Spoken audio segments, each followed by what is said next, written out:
I chose to work on this painting because I thought it would be not only revealing the bright colors of the painting, they were already very obscured by years of neglect, but also this painting always resonated with me because of memories of my own family.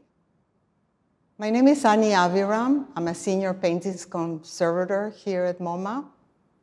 This work is called I in the Village, and it's painted by Marc Chagall in Paris in 1911. This painting depicts his memories of his Hasidic community in Bistek, now Belarus.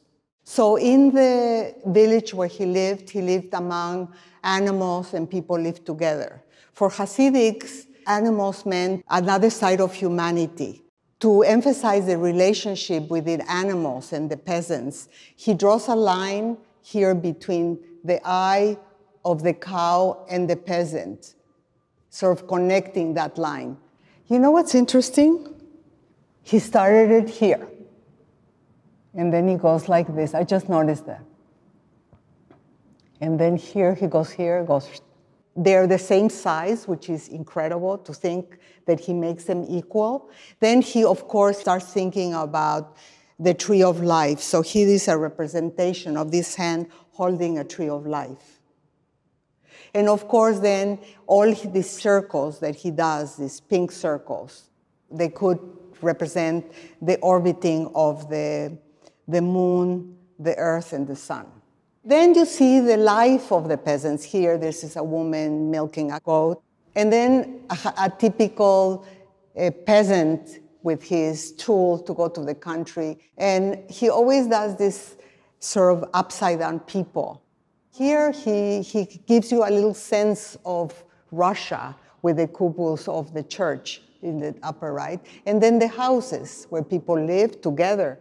When I saw the little village is when I felt a strong connection to the painting in a personal level. Because I could just imagine how my grandparents lived in a small little village in Poland. And at the turn of the 1900s, they had to flee. And then my parents had the same situation. In 1940, they had to flee again. Ultimately, they came to Mexico where my other siblings and I were born. When you work on a painting, you want to learn a lot about the painting, but also you want to learn what was happening to him in general in his life.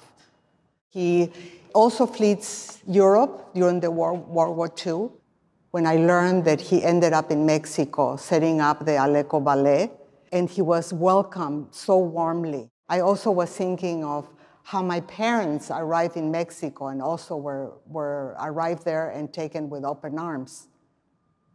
Because Mexico at the time was taking a lot of refugees. And not many countries in the world were doing that. So there's a huge culture of intellects and artists that came to Mexico and they stay there. They made it their home. That's in a nutshell what I can tell you about some of the symbolism in this painting.